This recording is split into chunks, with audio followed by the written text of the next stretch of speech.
नगे च सुरेन्द्रे च कौशिके पाद संस्पृशि निर्विशेष मनस्काय श्री वीरस्वामिने नमः। आयारो आगम में कहा गया है, समयम तत्थु वेहाए अप्पाणम विप्पसाये। चित्त की प्रसन्नता एक जीवन की अच्छी स्थिति होती है। आदमी शांति में रहे, शांति से जिए। वह शांति और चित्त की प्रसन्नता कैसे प्राप्त हो सकती है? शास्त्रकार ने बताया, समयम तत्थु वेहाए अप्पाणम विप्पसाये। समता की साधना करके अपने आप को विशेष प्रसन्न बनाओ। जीवन में अनुकूलता प्रतिकूलता, लाभ अलाभ, सुख दुख, ये स्थितियां आ सकती हैं। अगर सुख में आदमी ज्यादा खुशी मनाएगा तो कोई कठिन स्थिति आ जाएगी तो फिर दुखित भी होना पड़ सकेगा। ज्यादा से ज्यादा दोनों स्थितियों में समता रहे कि अनुकूलता आ गई, ठीक है, दृष्टा भाव ज्ञाता भाव। प्रतिकूलता आ गई तो भी ठीक है, कोई बात नहीं। अनुकूलता है तो कोई पुण्य का योग भी हो सकता है, साधना का योग भी हो सकता है। एक आदमी, आप लोग जो गृहस्थ हैं उनमें से अच्छा संपन्न है, परिवार में भी बहुत अनुकूल स्थितियां हैं, व्यापार बहुत अनुकूल है, समाज में भी इज्जत है, राजनीतिक प्रशासनिक संपर्क अच्छे हैं, यानी बहुत अनुकूलताएं हैं। सामाजिक, पारिवारिक, व्यापारिक, शारीरिक भी अनुकूलता है। बहुत शरीर अत्यंत मजबूत है, अत्यंत निरोग है। इसका मतलब है कि उसके पुण्य का उदय है, संभावना है, और वह पुण्य अपनी गति से क्षय की ओर जा रहा है। पुण्य तो जा रहा है, खजाना खाली होता जा रहा है। अब आगे के लिए कुछ पास में संचय है या नहीं, आगे के लिए कुछ किया जा रहा है, यानी यहाँ तो बासी खाना, यानी पूर्व का पुण्य उदय में आ रहा है, काम में आ रहा है। आगे के लिए कुछ अर्जित किया जा रहा है या नहीं, इससे भी बड़ी बात है। पुण्य भी छोटी चीज है, मोक्ष के लिए कुछ किया जा रहा है या नहीं। आयारों में जो कहा गया है, समयम तत्थु वेहाए अप्पाणं विप्पसाये। आदमी के पास संपदा है, पैसा है, प्रतिष्ठा है, अनुकूलताएं हैं, तो भी मन में समता भाव, कभी प्रतिकूलता भी आ जाए। जीवन के एक खंड में इतना पैसा, इतना संपन्न आदमी जीवन के दूसरे खंड में बहुत कमजोर हो गया, पैसा भी बहुत कम हो गया। तो ये पता नहीं आदमी का दिनमान सदा कोई एक समान रहे, कहना कठिन है। कभी आदमी कितना प्रतिष्ठित होता है, लोग पीछे घूमते हैं। एक समय आता है कोई मानव विशेष पूछने वाला भी नहीं है। एक मंत्री जी थे, राजनीति में, सरकार में अच्छे मंत्री थे, तो इतने व्यस्त रहते, लोगों का आना जाना, मिलना, मंत्री साहब, मंत्री महोदय, मंत्री, इतना कभी प्रोग्रामों में जाना, लोग भी घर पर भी बहुत मिलने के लिए, मंत्री साहब हमारा वो काम कराओ, वो काम, इतना लोगों का जमघट रहता। बाद में अगला चुनाव हुआ तो वो हार गए। मंत्री तो दूर, विधायक, सांसद वो भी नहीं बन पाए। और अगली बार फिर चुनाव लड़ा, फिर हार गए, फिर हार गए। अब वो इतनी सरकार में है, तब तो अच्छी प्रतिष्ठा में, अब 2-3 बार हार गए, अब लोगों का आना जाना कम हो गया। तो एक दिन रोड पर वे खड़े थे, पूर्व मंत्री थे मतलब, तो किसी ने पूछा जी यहाँ क्यों खड़े हो? कि कोई टेम्पो को देख रहा हूँ, मेरे पोते को स्कूल भेजना है, कोई टेम्पो वाला आए तो उसके साथ भेज दूँ। यूँ कहते कहते उनके आंखों में आंसू आ गए कि एक दिन था कितने लोग मेरे पास आते, आज टेम्पो खोजने के लिए मुझे रोड पर खड़ा रहना पड़ रहा है कि टेम्पो कोई आए तो पोते को भेजूं। तो क्या वो दिन थे मेरे, और क्या आज के ये दिन हैं? तो दिनमान सदा एक समान रहें, यह कहना कठिन है। फिर वो पूर्व मंत्री जी बोले कि भैया एक समय था, लोग टाइम मांगते, 2 मिनट का टाइम, 1 मिनट का टाइम, तो मेरा पीए था कि वो कहते बहुत कठिन है, मंत्री साहब का समय मिलना बहुत कठिन, तो मैं जैसे तैसे थोड़ा समय देता, यानी समय देना मुश्किल होता, मुझे फुर्सत नहीं मिलती कि लोगों को कितना कैसे समय दूं। आज ये स्थिति है, लोगों को फुर्सत नहीं है मेरे से मिलने की।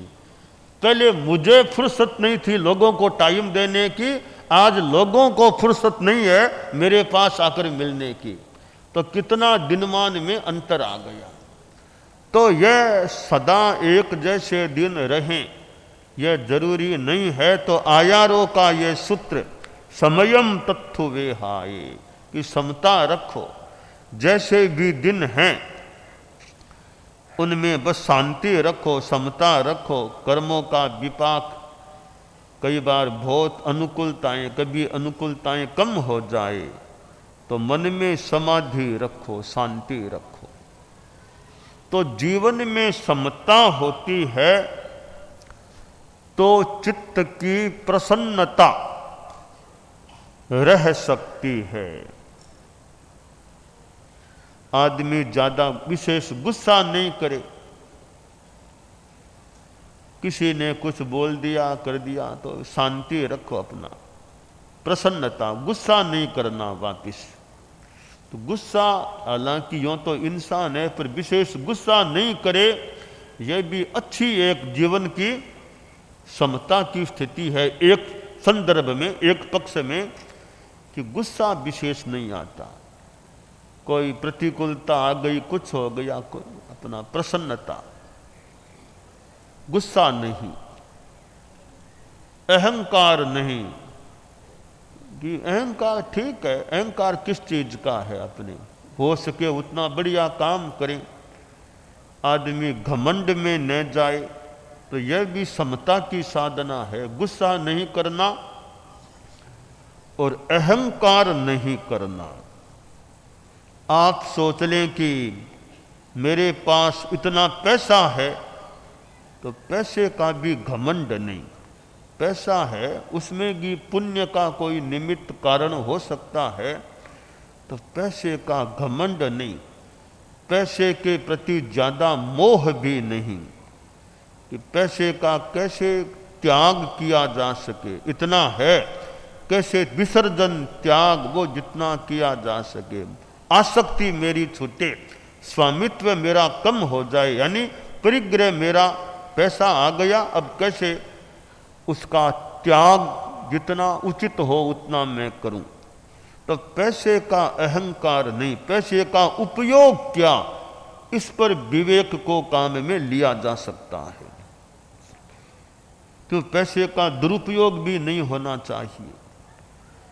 कोई रूप का कि मेरा चेहरा कितना सुंदर है, रूप का भी हमें घमंड नहीं करना, यह भी समता की साधना है। रूप का भी घमंड नहीं कि मेरा चेहरा सुंदर है, आज सुंदर है, कभी चेहरे में कुछ विकृति हो जाए, कुछ फुंसियाँ ऐसा चेहरा थोड़ा विकृत भी हो सकता है। तो ये अनित्य स्थितियां हैं, इनका हम घमंड न करें।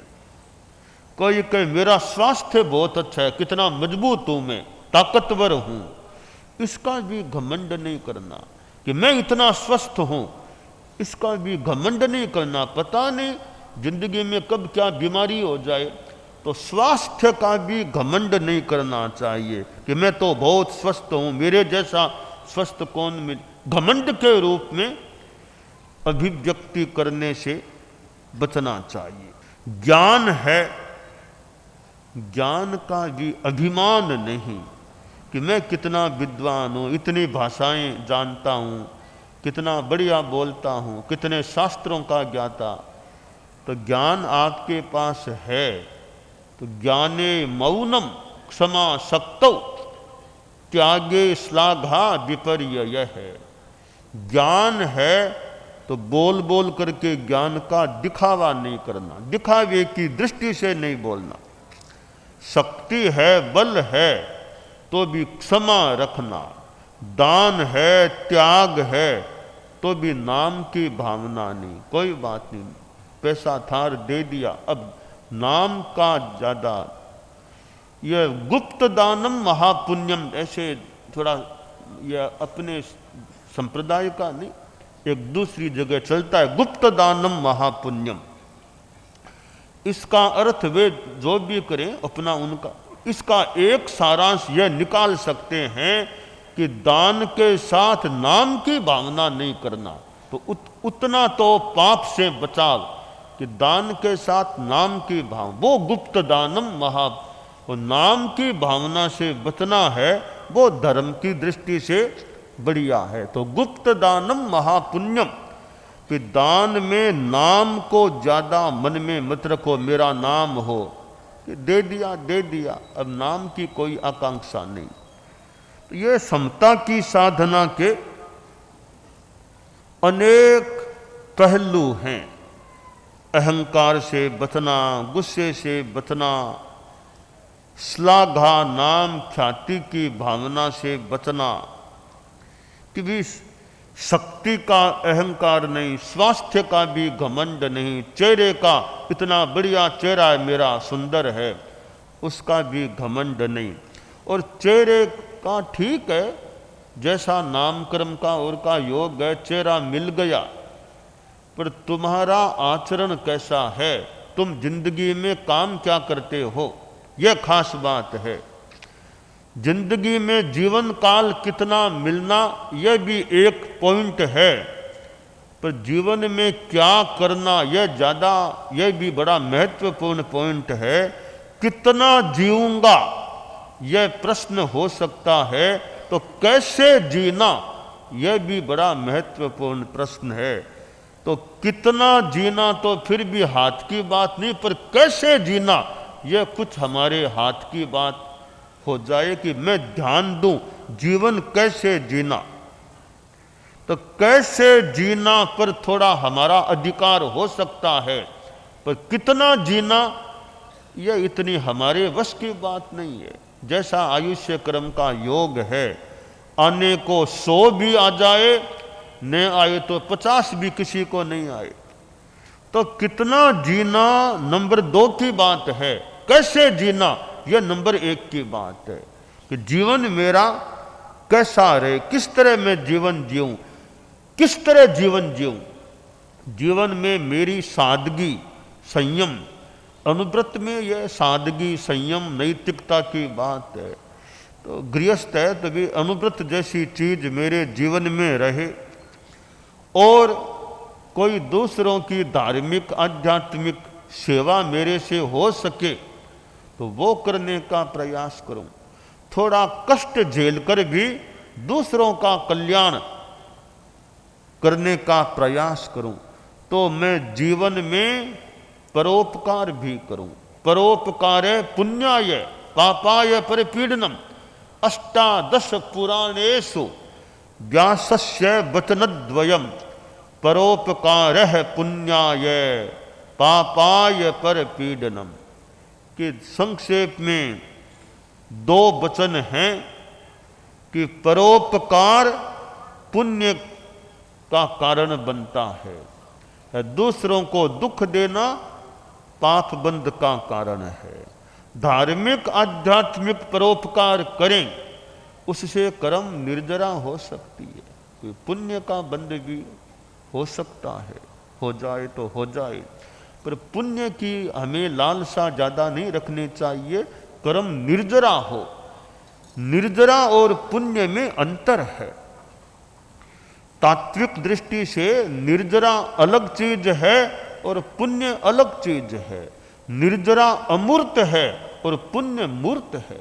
निर्जरा आत्मा की निर्मलता है, पुण्य तो एक प्रकार का बंध है। बंध भले पुण्य है वो भी है कर्मों का बंधन। तो निर्जरा और पुण्य में अंतर है। तपस्या के कारण से पुण्य का बंध भले हो जाए पर जो निर्जरा होती है वो मेन चीज है। मोक्ष के लिए वो निर्जरा काम आती है। पुण्य है वो तो एक भौतिक अनुकूलताएं भले मिल जाए, ठीक है, पुण्य भी ज्यादा खराब चीज नहीं है। ऐसे पुण्य इतना खराब नहीं होता है। खराब चीज ज्यादा है वो मोहनीय कर्म का गुस्सा, अहंकार, ये चीजें ज्यादा खराब है। तो हमें अपने जीवन में पुण्य से भी ऊपर निर्जरा को स्थान देना चाहिए। हमारे साधु साध्वियां हैं, ये हमारे जो सघन साधना शिविर के शिविरार्थी हैं, ये निर्जरा की बात को भी समझा होगा या समझ लें कि निर्जरा क्या है और पुण्य क्या है। नव तत्वों में निर्जरा भी तत्व है और पुण्य भी तत्व है, पर पुण्य अजीव है, निर्जरा जीव है। पुण्य मूर्त है, निर्जरा अमूर्त है। पुण्य बंध है, बंधन है, निर्जरा मुक्ति की दिशा में ले जाने वाला तत्व हो सकता है। तो हमारा लक्ष्य मुख्यतया निर्जरा का रहे, न कि पुण्य बंध का रहे।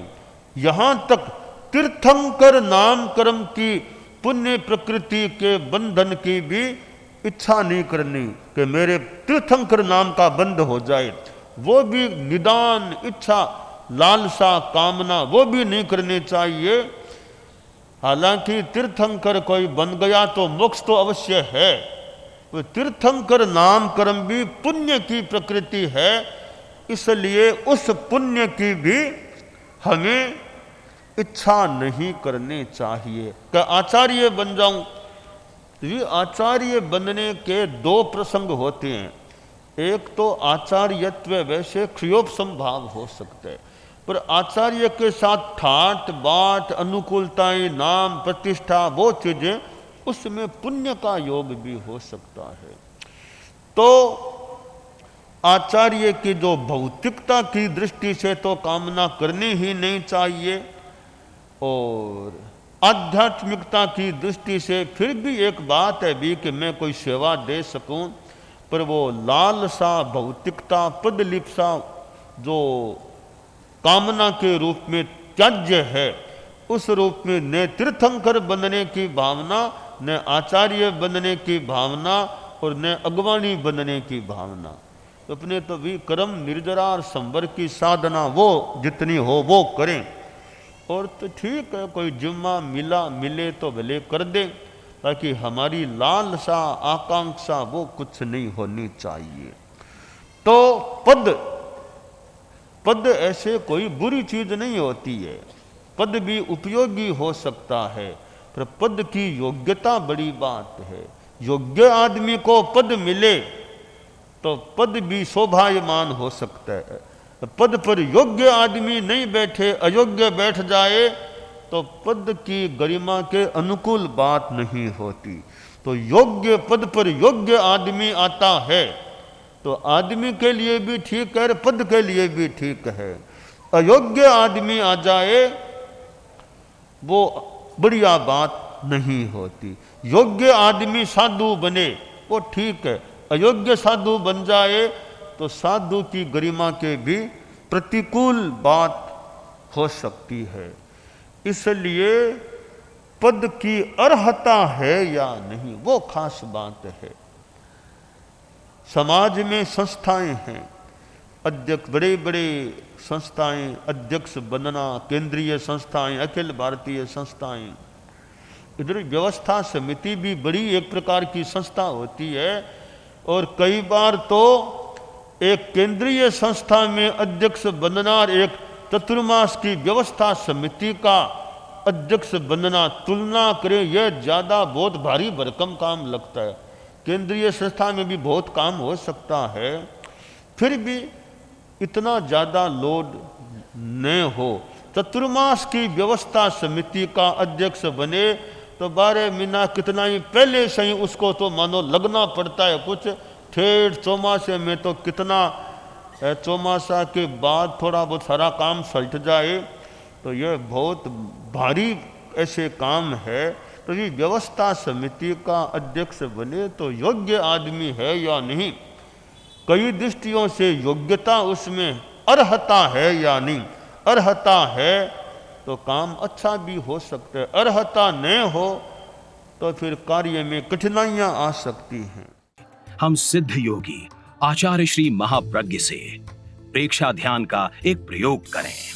आपको एक प्रयोग कराया जा रहे हैं श्वास प्रेक्षा का।